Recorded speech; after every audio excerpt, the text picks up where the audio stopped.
But today we're talking all about QA, specifically how you're using AI for it. There's loads of bits to pull out of our latest research, but you contributed to specifically how best to use AI in your QA efforts. So it's not hugely surprising that the top three ranked answers here all focus on quality management, is it? Yeah, not at all. And I think it's interesting. And I think when you look at the spread of contributors to the survey, it'd be interesting to see where their industry breakdowns come from, because I think there's a real increase in focus from the regulator on consumer protection, specifically in consumer duty, and most contact centers and most firms are really being called on to demonstrate how they are protecting their customers, how their customers understand their products, how they're serviced, and making sure that people aren't missold, misled, or high pressure sold to in any way. So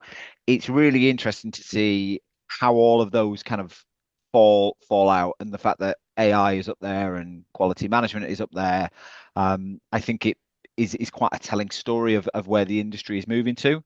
Mm. And I think I'm doing some work at the moment with a client around AI-driven scorecards and using auto QA, and that's all about helping the tech do the heavy lifting. Mm. Because when we're in the contact center, I mean, I remember being a supervisor and I had to do my 3 audits per person, per agent, per month. And it was really time consuming, especially when you're looking at financial services as a sector as well, because the calls are so long and they're so complex. You're constantly stopping and starting and having to listen and re-listen and double check and triple check Mm. that you're getting that analysis right.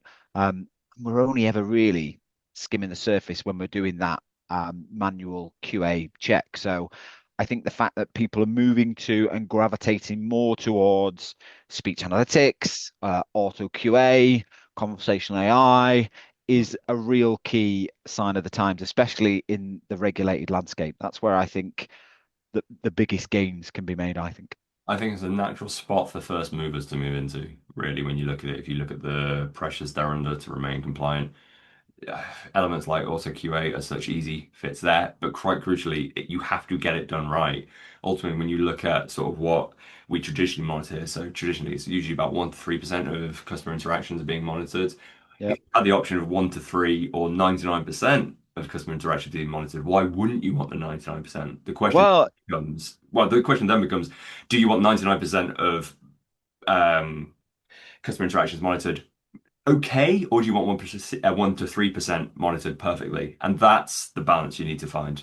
yeah, and I think for me, I always say it's about exception reporting. Is to say, right, let auto QA do the heavy lifting, throw some stuff out that might need more investigation, Mm. and allow the team leaders, the supervisors to delve deeper into that, but use the stuff that's finding the most interesting stuff and the stuff that's going to be, I suppose, the most riskiest aspect that you need to solve for in your business, whether that's missale, misleading, high pressure selling, all of those things that you want to make sure that you're not doing and that you're protecting yourself against.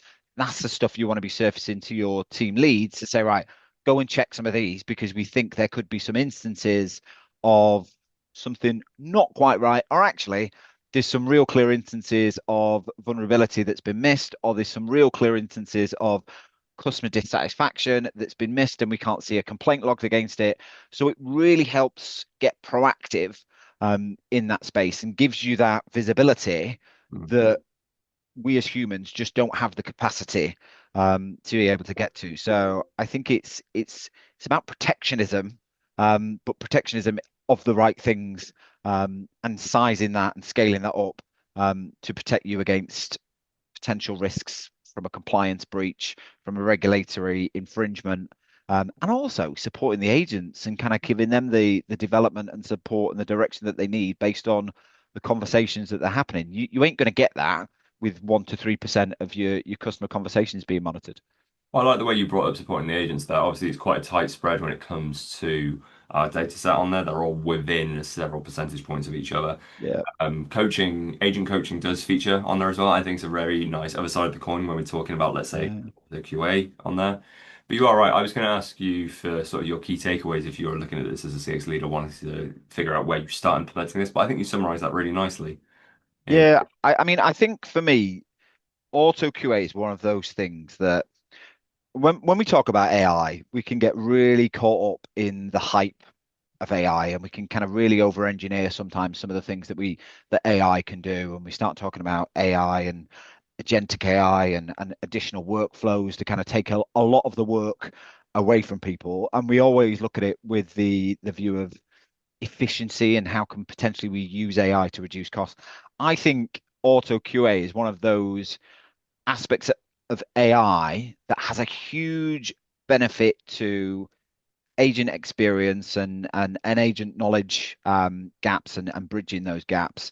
But I also think it then has a natural lend into saving on AHT, saving on redress, minimizing the risks of regulatory breaches that don't often get contextualized in the benefits case and the ROI case to say, right, actually having this in here will significantly reduce your risk of any breaches, fines, agent attrition, or agent skill gaps. So I think the benefits case writes itself in that regard, and I think it's one of the few. The other one probably being auto summarization of call notes that actually have a very clear and tangible and very easy way of stamping the ROI on them. So I think those are the two that I would always say when you're looking at AI and integrating AI into your strategy, those are two that really stand out for me as kind of key features that we should all be considering. I like quite crucially as well, those two areas that are fairly well documented at this point, I'll say. I appreciate it's not as well documented as you might like, but ultimately, if you look at it relative to some of the other areas where we're looking at deploying AI, these two Yeah. are, there are plenty of examples of one, how to do it right, two, Yeah. pitfalls to avoid.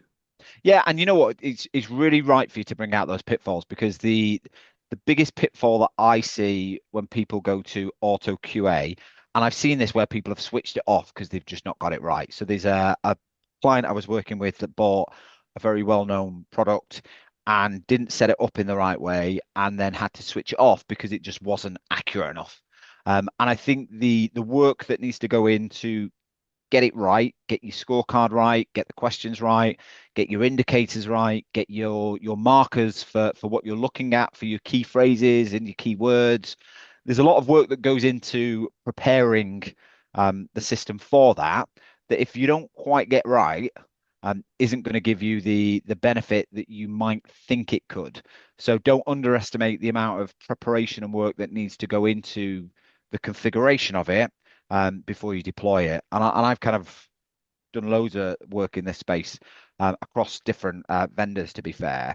And I think it's incumbent on those that are selling it to support you in the design as well. Not just say, hey, now you've got it, go and write your scorecard, we'll load it up for you and then see what happens. There's got to be a bit of work that goes into preparing you to get the best out of it from day one.